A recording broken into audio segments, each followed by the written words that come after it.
South Florida, USF upsets Florida in the swamp, 18-16.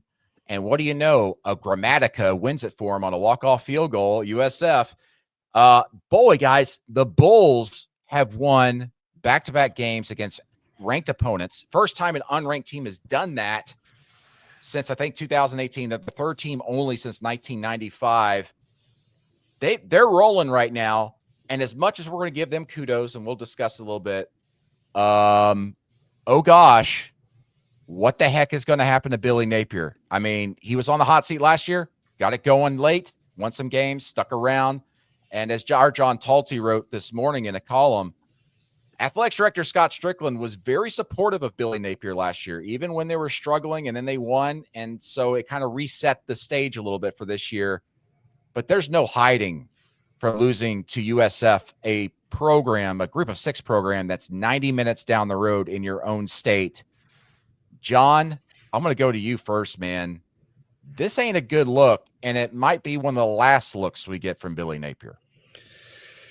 To me, this was a situation that I don't think we talked enough about in the offseason, but always felt like a decent probability that what Billy was able to accomplish last year, where we talked about how hard the schedule was and that he was able to, in some ways, overachieve, would crank up the expectations this season. And the schedule is the same. And we're seeing that play out in real time, where if he goes 8 wins again, that's going to be a problem for him. And when you lose a game like this to South Florida, we'll get into specifics in a second, and then you know that you've got at LSU coming up, you've got all these top, you still have to play Georgia, you have Tennessee, Ole Miss, all these games that are coming up down the line, makes that path back much more challenging, I think. And, you know, what someone told me the other day before this game was that in some ways, Scott was tied to Billy. You know, he had already made 2 football hires that did not work out in Jim McElwain and Dan Mullen. He hired Billy Napier. There was some turmoil within that Florida athletic department with other sports. People had been upset.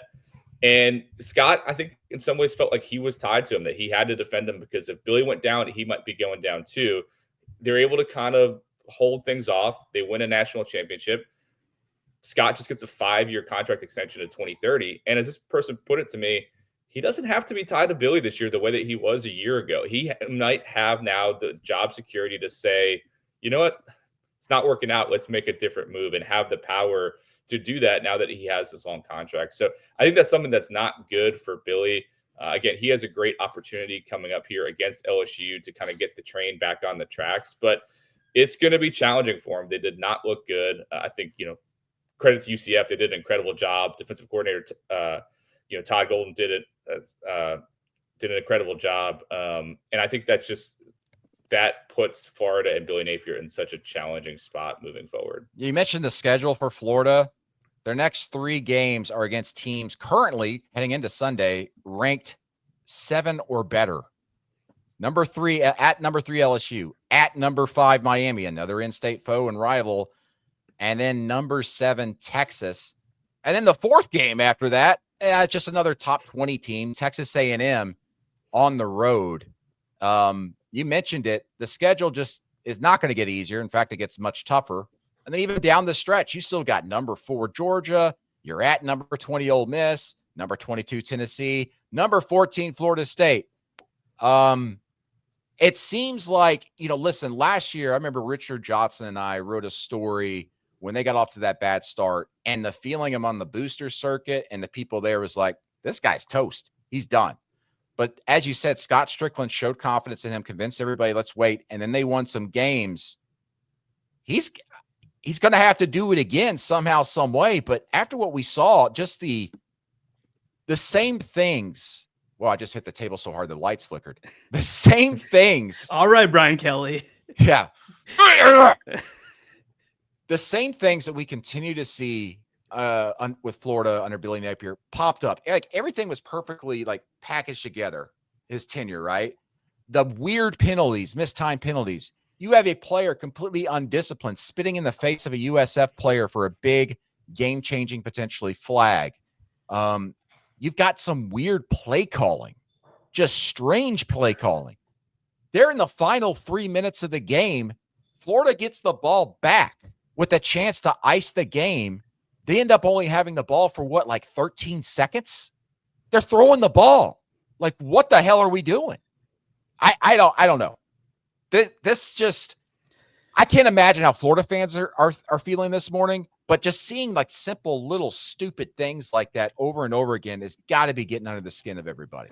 Well, and I think oddly, well, I was just going to say, it was oddly aggressive with 3 minutes left too, because there were so many times during that game when Florida had fourth and manageable situations and areas where like a lot of teams in this era, Brandon, to your story on fourth downs this week, like would have gone for in this era, and Billy Napier opted to punt. And it was just like oddly situational for him to choose to throw twice there. Like I get being aggressive and trying to close the game. You trust DJ Lagway in those situations, but like you weren't trusting him all game. That's kind of how you got yourself into that situation. So it was a weirdly managed situational game for Billy Napier. And like, I just do wonder, right? Like a couple of years ago, Dan Mullen's like tenure really just took a sideways bend when a shoe got thrown, right? And like, could the spit be the same thing for Billy Napier? Like, it's really possible. Sometimes when you spit in the wind, it blows back in your face. Well, and no, I mean, Justin Goodman brings up a lot of good points in the YouTube comments. And by the way, keep those comments coming. We love them. I think that just for Florida, like it's just the path ahead is almost impossible. This is one of those games that you have to have because you play so many quality teams over the next couple of weeks and months. And I mean, I joked even when the SEC announced that they were just going to do the home and aways flipped on the SEC schedule. I'm like, dude, they are double tapping Billy Napier just to make sure he's dead because like they just have such a hard path. And I mean, I think the thing that drives me crazy about a game like this is, South Florida's a good team. I think that they're going to be very much in that group of 6 playoff conversation. I think right now, certainly they're the favorite to make it to that stage,